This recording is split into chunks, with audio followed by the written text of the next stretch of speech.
October 2003. A loading bay behind a produce and specialty food distributor on the eastern edge of Winnipeg, Manitoba. A 1997 Ford F-250 flatbed has just pulled in off Lagimodiere Boulevard, with a half-ton of fresh greenhouse tomatoes in ventilated crates stacked 4 high on the bed.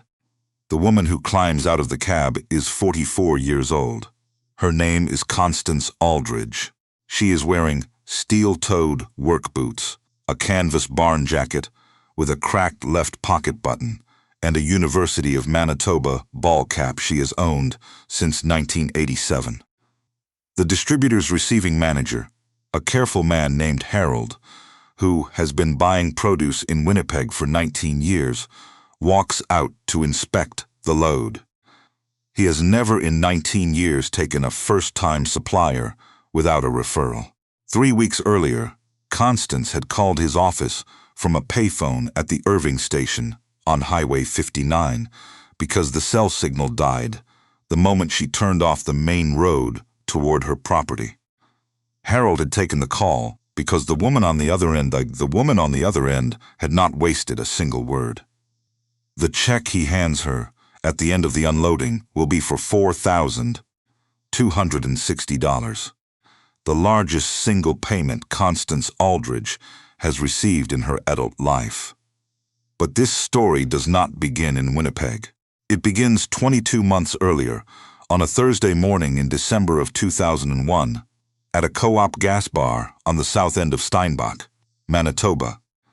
When Constance pulled up to the pump with a borrowed half-ton truck and 340 seedling trays loaded in the bed beneath a tarp that was losing the argument against the wind. She was 42 years old. She had been separated for 9 months. She had a 12-year-old daughter named Nadia. She had a 70-acre property 40 minutes southeast of Steinbach, in the Mennonite farming belt of the Red River Valley, land that had legally belonged to her husband Derek until the separation agreement in September of 2001 transferred the eastern parcel and its outbuildings to Constance, in exchange for her relinquishing any claim to Derek's equipment line and the pension he had been building for 17 years at the credit union where he worked as a loans officer. The eastern parcel was 31 acres. It included a 2-story farmhouse that needed a new roof, a machinery shed with a cracked concrete floor, and an old Quonset hut that Derek had used for storing grain in the late 90s before the operation shifted to straight cash renting the cropland to neighbors. And it included, on the north end of the parcel, a long, low glass and aluminum greenhouse structure, 80 feet by 40, that Derek's father had built in 1974 for market gardening, that Derek's mother had run until 1991, and that had stood empty for a decade with 3 broken panes in the south wall. The heating system disconnected from the propane line and a concrete growing bench running the full length that was gray with dust and old mineral deposits. Derek had told Constance 4 separate times between 1999 and 2001 that the greenhouse was finished.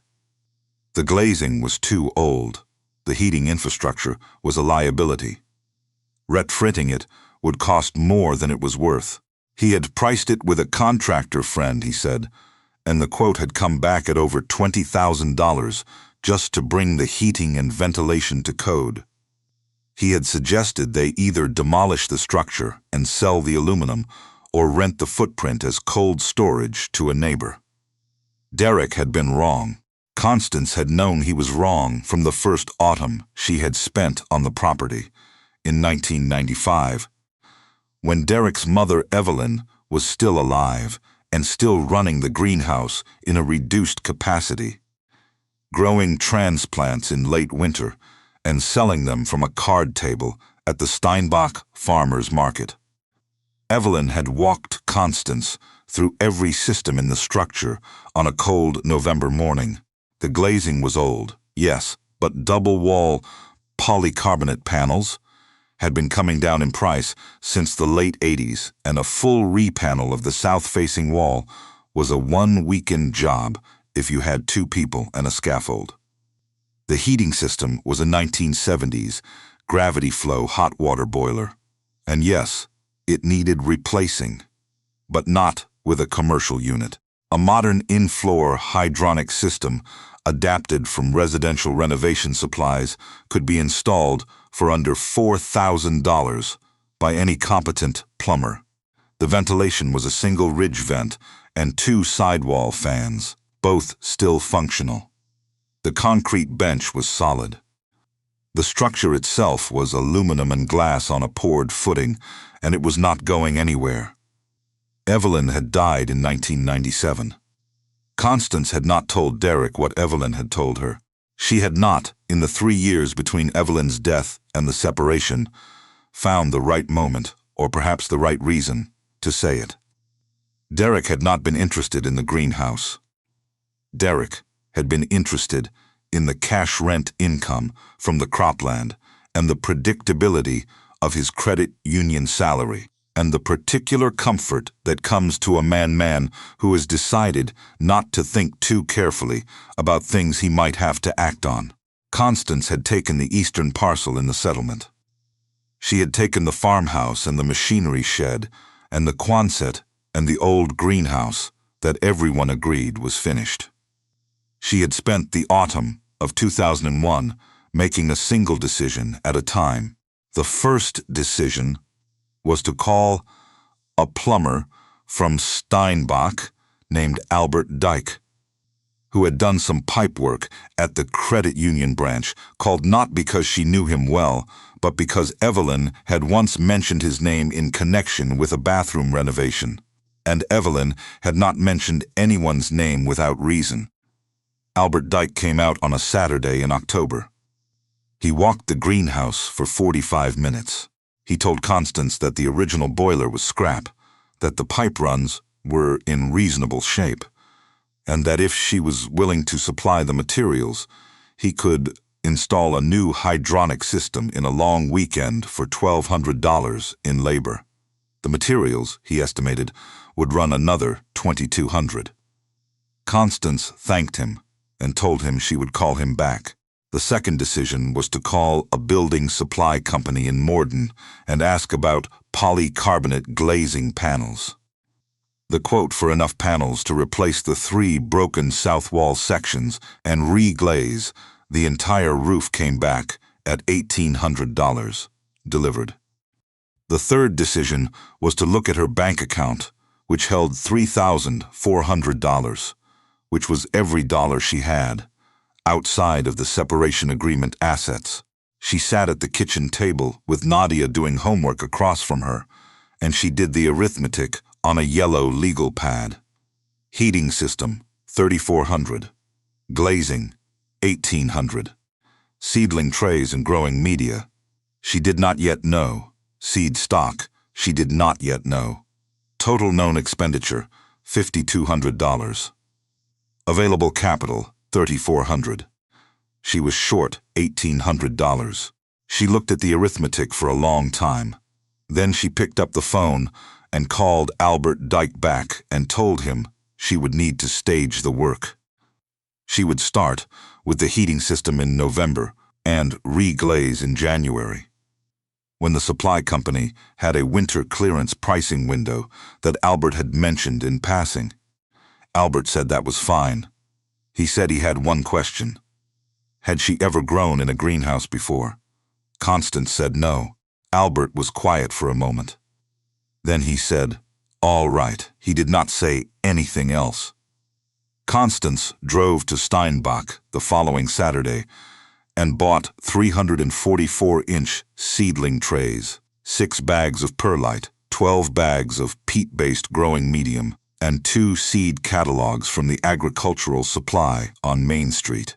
She spent the rest of that Saturday evening and all of Sunday reading the catalogs at the kitchen table, while Nadia slept. By Sunday night, she had made the 4th decision. She would grow tomatoes. Specifically, She would grow a beefsteak variety called Trust that had a greenhouse grower in the Netherlands had developed in the 1980s, and that the seed catalog described as the standard for North American greenhouse commercial production. The variety was not cheap. A single packet of 50 seeds cost $11.20. She ordered 40 packets. She also ordered, through interlibrary loan, from the Steinbach Centennial Library, every publication on greenhouse tomato production she could find. 3 came from the University of Manitoba Faculty of Agricultural and Food Sciences. 2 came from Agriculture Canada. 1 came from a Dutch Horticultural Research Institute and was partially in English and partially in a language she could not read, but the tables and diagrams were clear enough. She read all 6 publications twice before Christmas. The Co-op gas bar in Steinbach on that Thursday morning in December of 2001 was a place where a particular kind of conversation happened among a particular kind of man. The farmers who stopped there in the morning were not all the same kind of farmer, but they shared a common understanding of what farming in the Red River Valley looked like, which was to say that it looked like canola and soybeans and wheat and the occasional sunflower field. And it did not look like a single woman in a canvas jacket with 300 seedling trays in a borrowed truck. The man who first noticed was a 61-year-old grain farmer named Gerald Rempel, who had farmed 1,200 acres west of Steinbach for 34 years, and who had known Derek Aldridge through the credit union for most of those years. He was standing at the pump beside Constance's truck when he looked into the bed and saw the trays under the lifting tarp. He set down his coffee. Constance. Gerald. She had not spoken to Gerald Rempel since the separation. He had been Derek's acquaintance, not hers. He looked at the trays. He looked at the tarp. He looked at the truck, which was not her truck. What are you hauling? Seedling trays. From where? The supply on Main. He looked at the number of them. What are you putting in? Tomatoes. Gerald Rempel did not laugh immediately. He was a methodical man. He looked at the trays for another full 3 seconds. Then he looked at Constance. Then he looked at the trays again. Greenhouse tomatoes? Yes. In the old Klassen greenhouse on your parcel? Yes. Gerald Rempel looked away. He looked toward the highway. Then he looked back. The expression on his face was not cruel. It was a dry. It was the expression, he has encountered something that does not fit the category system he has been using for 61 years, and he is trying to find the nearest available category, and the nearest available category is not a kind one. The Klassen greenhouse, which was what most of the older farming community still called it, after Derek's parents, had been a subject of discussion at the co-op and at the farm supply and at the Mennonite church that Constance did not attend for at least 5 years. The consensus was that the structure was a write-off. Nobody had said this to Constance directly. Nobody had needed to. Gerald picked up his coffee. He went inside to pay. When he came out, two other men from the morning bench, a soybean farmer from La Broquerie named Ron, who was 55, and a retired agricultural equipment dealer named Barry Thiessen, who had sold machinery in the valley for 30 years, had walked over to look at the trays. Barry Thiessen was shaking his head slowly, in the way that men who have spent 30 years selling equipment shake their heads when they are pricing the replacement cost of something in real time.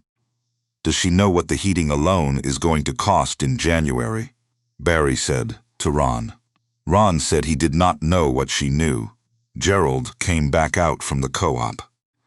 Constance was paying at the outside terminal. The 3 men stood near the truck. None of them said anything else until Constance walked back.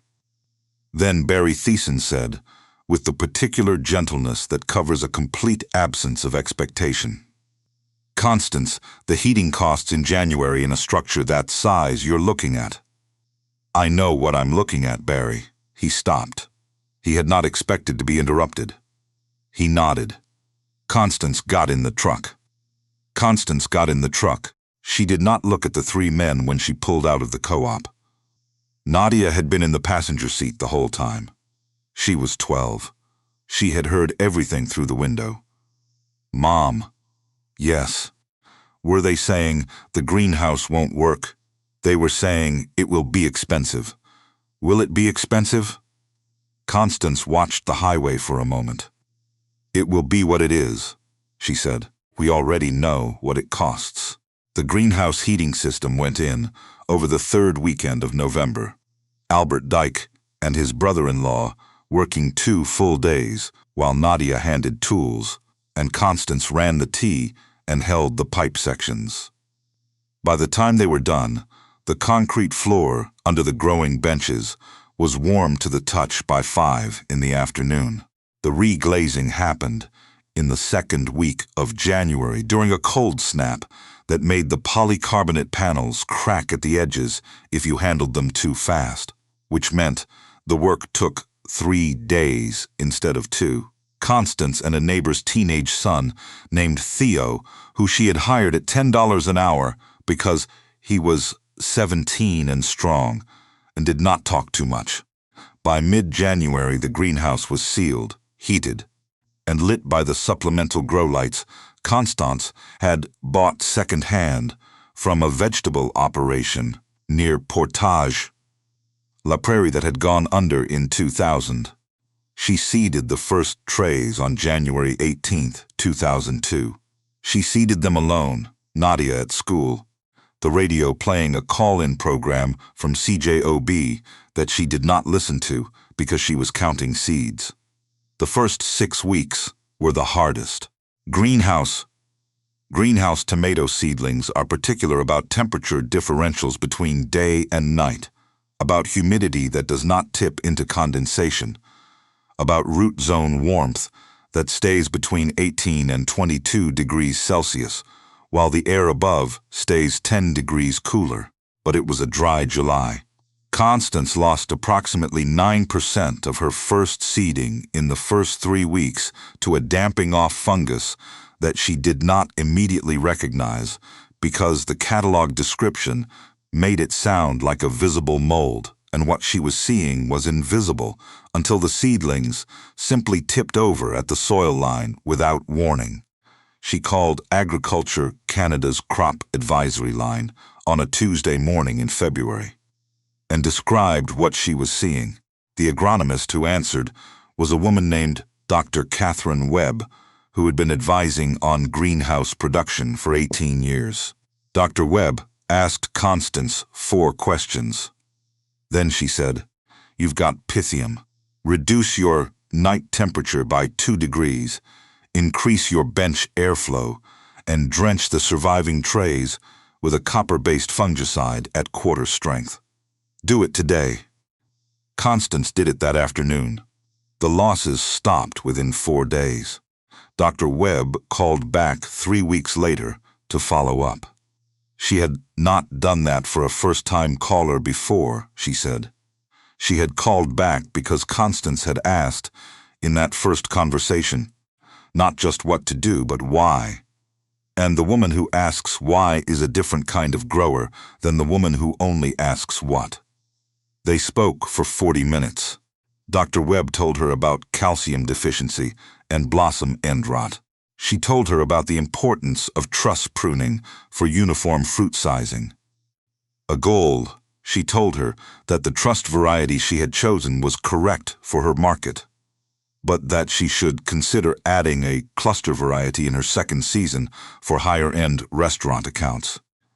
Constance wrote everything in a blue hardcover notebook she had bought at the drugstore in Steinbach for $2.49. Dr. Webb came out to the property in April of 2002. She spent 5 hours walking the greenhouse. At the end of the 5 hours, she stood at the entrance and looked back at the 8 rows of trellised tomato plants, 3 feet tall by then, and she said, "Mrs. Aldridge, this is the cleanest first-season greenhouse I have walked in 20 years. I have clients who have been growing commercially for a decade who do not keep temperature logs this consistent." Constance did not respond to the compliment. She thanked Dr. Webb and walked her to her car. Dr. Webb came back twice more in 2002 and once in 2003. She never sent an invoice. The community in the valley knew something was happening at the old Klassen greenhouse by the summer of 2002. But they did not yet know what to do with the knowledge. What they knew was that there was someone running the lights in the greenhouse from 5 in the morning out until 10 at night, which they could see from the highway on winter evenings when they drove past. What they knew was that the woman from the settlement had turned the heating on and not turned it off. What they knew was that Nadia Aldridge had started telling classmates that her mother grew tomatoes. The classmates had told their parents. The parents had not known what to say, so they had said what the community says in such cases. "Bless her heart. She has had a hard year. It will probably not amount to much. Those old structures are not worth putting money into." Derek heard the news from a colleague at the credit union who had driven past the property on a weekend in March 2002 and had seen the lights on and mentioned it Monday morning. Derek did not say anything in response. He had been married to Constance for 15 years. He knew she did not turn lights on without a reason. He knew that the moment he heard about the seedling trays in December 2001, she had been planning the operation for longer than she had let on. He went home that evening to the house in Steinbach he had rented since the separation, and he sat on the back step for a long time. He did not call Constance. He did not ask Nadia about it on the weekends when Nadia came to stay. He was not a man who asked easily about things he had underestimated. The first harvest came in June of 2002. Constance and Nadia picked 460 pounds of trussed beefsteak tomatoes over 3 mornings. Constance had made 2 phone calls in May, one to the Steinbach Farmers Market and one to a small grocery buyer in Beaujour, and had arranged standing orders for both before the harvest started.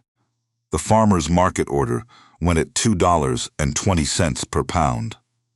The Beaujour grocery buyer paid $1.80 per pound. The June gross was $840, against operating costs of approximately $600 for the month, a net of $240. It was not a living. It was a proof of concept. The second harvest in late July was 1,100 pounds. The third in September was 1,420 pounds. By October 2002, the first full growing season was complete. Total gross revenue for the year, approximately $6,200. Total operating costs, approximately $4,900 net, not approximately $1,300. It was the first income Constance had earned from the property. She wrote the number in the blue notebook and closed it. In the spring of 2003, a food buyer from a regional distributor in Winnipeg named Halloran Specialty Foods was in Steinbach on an unrelated supplier call. When the account manager there mentioned, almost in passing, that there was a greenhouse operation east of town run by a woman on her own that had been producing clean-grade trussed tomatoes for 2 seasons.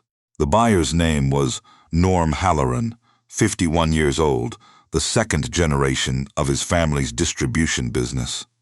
He had been sourcing Manitoba produce for 26 years. He had a standing deficit of locally grown hothouse tomatoes every autumn and winter, because his existing Manitoba supplier had cut production in 2001 and he had not replaced the volume. He drove out to the property on a Friday afternoon without calling ahead. Constance was in the greenhouse when he arrived.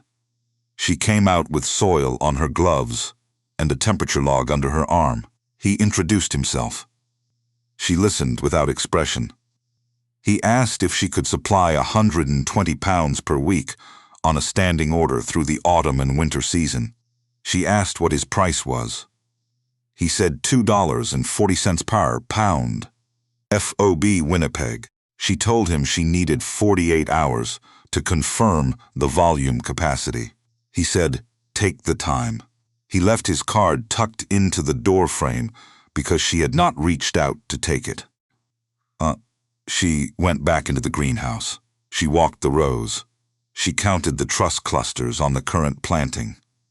She looked at her seeding schedule in the blue notebook. Then she went inside the farmhouse and sat at the kitchen table where Nadia was doing homework. Mom, the man from Winnipeg. What did he want? He wants to buy tomatoes every week. How many? 120 pounds a week. Can we do it? Constance looked at her daughter. She thought about the second greenhouse bay she had been planning since March, which she had not yet built, which would add half again the current production capacity, which she had been pricing in her head for 4 months. She thought about the upgrade to the hydronic system that would let her extend the winter growing season into February, which Albert Dyke had walked her through last fall over the telephone. She thought about the blue notebook and the 3 seasons of temperature logs and the 2 seasons of harvest records. She thought about Nadia, who was 13 now and could run the morning watering sequence without supervision. "We can do it," she said. "We will need to build the second bay by September." She called Norm Halloran the next morning. She accepted the order. She asked for a 2-week startup window. He agreed. She called Albert Dyke that afternoon. The second greenhouse bay went up between June and August of 2003. Constance and Theo, and a second laborer, a university student named Marcus, who was studying civil engineering at the University of Manitoba, and who was home for the summer, and who Constance hired not because he had greenhouse experience, but because he arrived for the interview 15 minutes early and had already looked up the building permit requirements before she asked. The total cost of the second bay. The total cost of the second bay was $9,200. Constance paid $5,000 from the operating account and financed the remaining $4,200 against the property with a 6-month bridge loan that she negotiated at the Steinbach Credit Union with a different loans officer than the one she had been married to. The first delivery to Halloran Specialty Foods in Winnipeg was in October 2003, which is where this story began. 124 pounds of trussed beefsteak and a trial flat of cluster tomatoes that Dr. Webb had suggested and that Constance had grown in the new bay at reduced density to test the market response. Norm Halloran's receiving manager weighed the load, graded every tomato individually, and told Constance that the cluster tomatoes were the best specimen grade he had seen from a Manitoba grower. Norm extended the standing order to include a cluster allocation on the spot. The community in the valley began to notice in the winter of 2003. The first sign was the absence of a particular kind of conversation at the co-op. Gerald Rempel, who had been at the pump that December morning in 2001, stopped making any comment about the Klassen greenhouse by November of 2003. He had driven past the property twice that autumn on his way to a field east of town and had seen Constance's truck, loaded with crates, heading north toward the highway, and had understood, without asking anyone, that the woman had done something he had thought was not doable. He did not say anything about it. He simply did not say anything at all. Ron, the soybean farmer from La Broquerie, drove out to Constance's property on a Saturday morning in March of 2004. He had not called ahead. He stood in the driveway for a long time. Constance came out from the greenhouse still wearing her work gloves. Constance. Ron. He took his cap off. He held it in both hands. He looked at the greenhouse, which was now the original structure plus the second bay, visible from the driveway as a long, bright line of glass and aluminum along the north edge of the property. He did not speak for a moment. Then he said, "I owe you an apology for the co-op.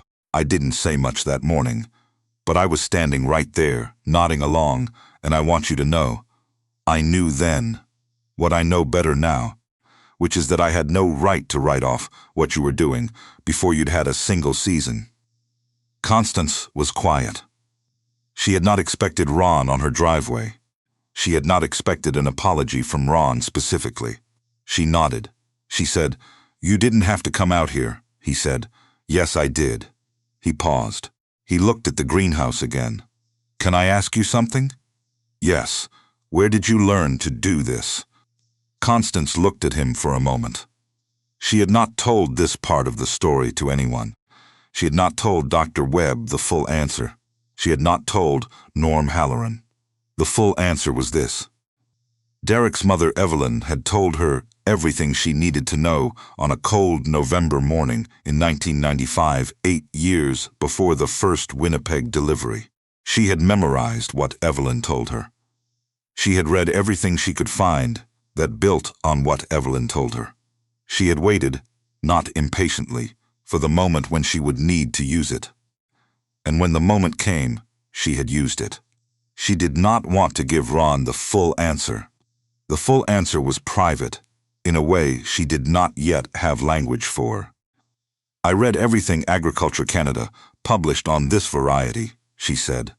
"I tested the temperatures every morning at 5 and every afternoon at 4. The plants told me what they needed." Ron nodded. He understood it was not the whole answer. He understood it was enough. Barry Thiessen never drove out to apologize in person. He was a man who expressed remorse indirectly, through absence. He stopped after the winter of 2003, attending the Friday morning gathering at the co-op, entirely. Mott, his wife Lorraine, mentioned to Constance at the pharmacy in Steinbach the following spring that Barry had said something at home. She did not repeat the exact words. About a woman east of town who had put him in his place without saying a word. Lorraine herself seemed to think this was an entirely appropriate outcome. Derek came to the property in August of 2004. He had not been back since the separation. He had not called ahead. He sat in his truck in the driveway for what Constance later estimated was 20 minutes. She saw him from the kitchen window. She did not go outside. She waited.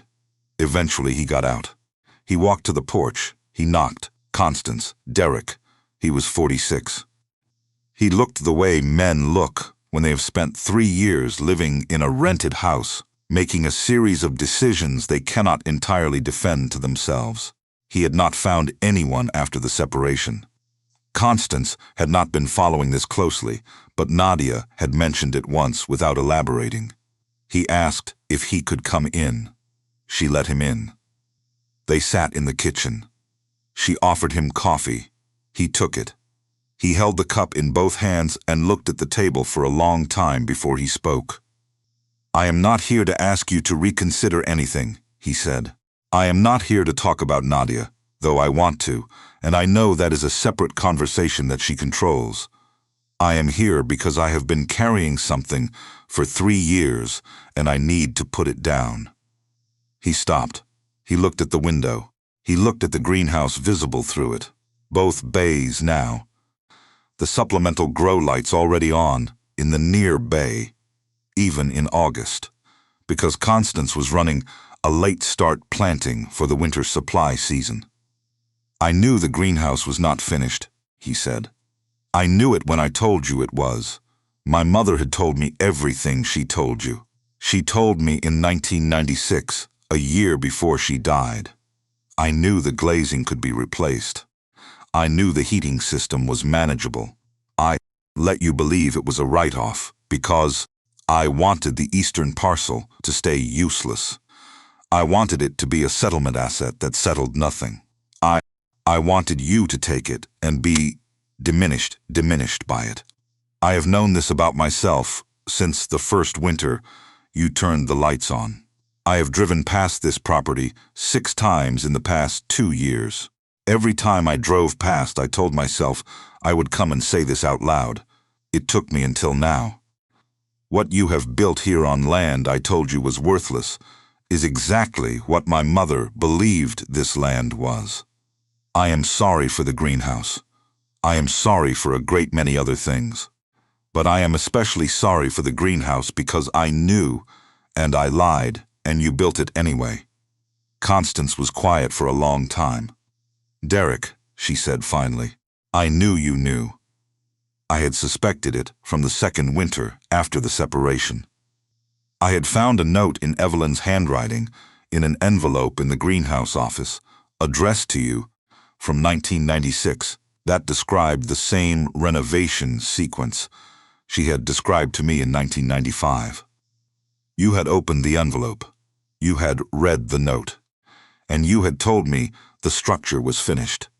Derek did not say anything. I am not going to hold the greenhouse against you for the rest of your life, she said. I would like to, but I'm not going to. What I need you to understand is that I was always going to build this.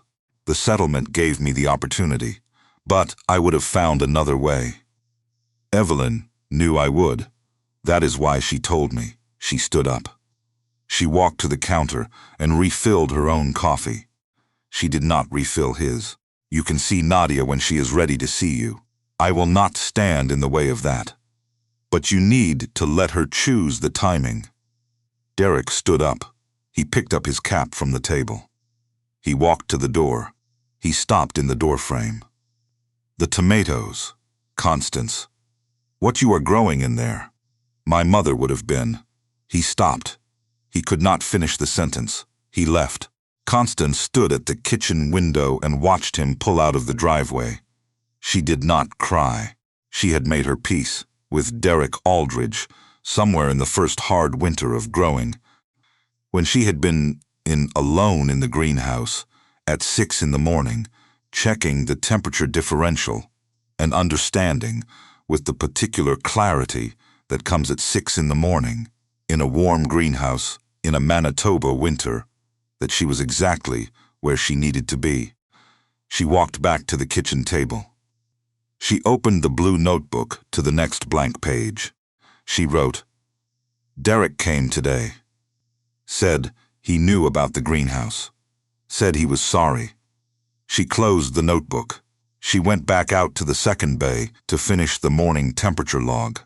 Constance Aldridge ran the greenhouse operation on the eastern parcel until 2019.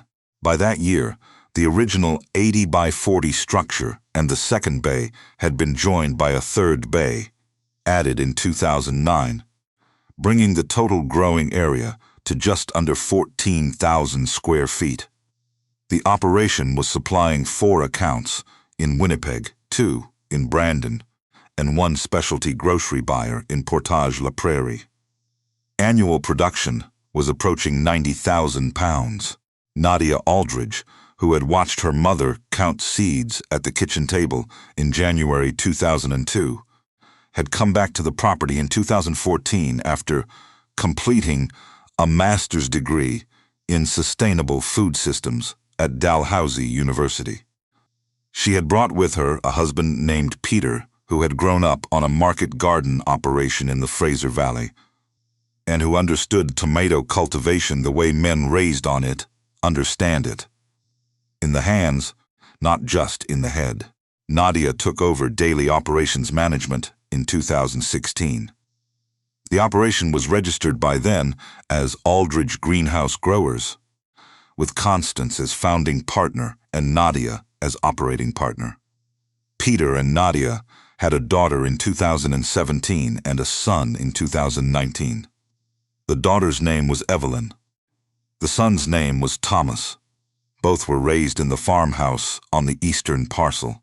By 2023, the older of the two, Evelyn, had begun accompanying Nadia on the morning temperature checks the way Nadia had accompanied Constance 20 years earlier. Seriously, quietly, learning the interval between checking and correcting and recording, that is the actual work of the operation. The work that does not look like anything from the road.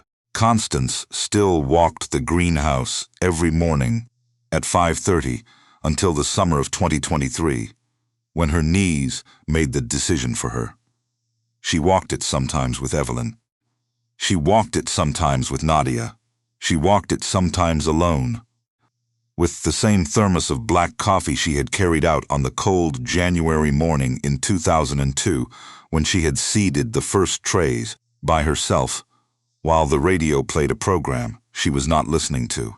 She had been asked by 2 regional agricultural publications and by a television segment produced in Winnipeg for a community farming feature to tell the story of how she had built the operation from a condemned greenhouse and a starting capital of $3,400. She had declined each time. The story they wanted was the story of the co-op gas bar and the men who had shaken their heads, and the delivery to Winnipeg and the vindication. That story was true, but it was not the one that had mattered. The one that had mattered was the morning, in February 2002, when she had walked the rows at 5:30 and understood that the damping off had stopped and that the surviving seedlings were going to make it. The one that had mattered was the afternoon in April 2002, when Dr. Webb had stood at the greenhouse entrance and looked back at the trellised rows and had not said anything for a long time before she said what she said. The one that had mattered was the November evening in 2003, when she had driven back from Winnipeg with the check for $4,260 in her barn jacket pocket and had stopped the truck at the top of the driveway and sat there in the dark lot for 10 minutes, looking at the greenhouse lights still on, because Nadia had remembered to leave them on and had felt, not triumph, but the particular quiet that comes when work you have done in private begins to show its shape to the world. Nadia sits sometimes now at the kitchen table where her mother used to sit with the blue notebook in the evenings, the same table where Constance had done the arithmetic in 2001 on the yellow legal pad, the same table where Derek had come and set down what he had been carrying. Nadia has the blue notebook. She has read it many times. She still finds new things in it. She finds, for example, that her mother recorded the temperature at seed level every morning for the first 3 years in a column, so consistent that the numbers look typeset. She finds that in the entry for February 14th, 2002, the morning after the Pythium losses stopped, her mother had written only 4 words: "Plants are holding, continue." She finds that in the entry for the day Derek came, her mother had written his full name, the full date, the time he arrived, and the time he left, and had added below, Evelyn was right about him. She was also right about the glazing. The lesson Constance gave Nadia, and that Nadia is now giving to Evelyn and Thomas, is not about tomatoes. It is not about greenhouses. It is not about markets or contracts or the right variety for the right buyer. It is about the 5:30 morning check. It is about the blue notebook and the discipline of writing the temperature down before you let yourself think about anything else. It is about the fact that the men at the co-op gas bar had been looking at the same piece of ground Constance was looking at, and they had seen a write-off, and she had seen a start, and the difference between those two things was not luck, and it was not capital, and it was not the right connections. It was attention. It was sustained, daily, unglamorous attention, the kind that does not make a good interview, because it cannot be reduced to a moment. The kind that a 12-year-old girl absorbs without knowing she is absorbing it when she hands tools to a plumber on a cold November Saturday and watches her mother hold the pipe sections and does not hear her mother complain once. Constance Aldridge gave that to Nadia by doing it, not by saying it. And Nadia is giving it to Evelyn and Thomas the same way, the only way it has ever been given, which is early in the morning in a warm greenhouse on a winter day in Manitoba, when the light is just coming up outside the glazing and the tomato plants are 2 weeks from first cluster, and everything that is going to happen next depends entirely on whether the person checking the temperature log is paying attention.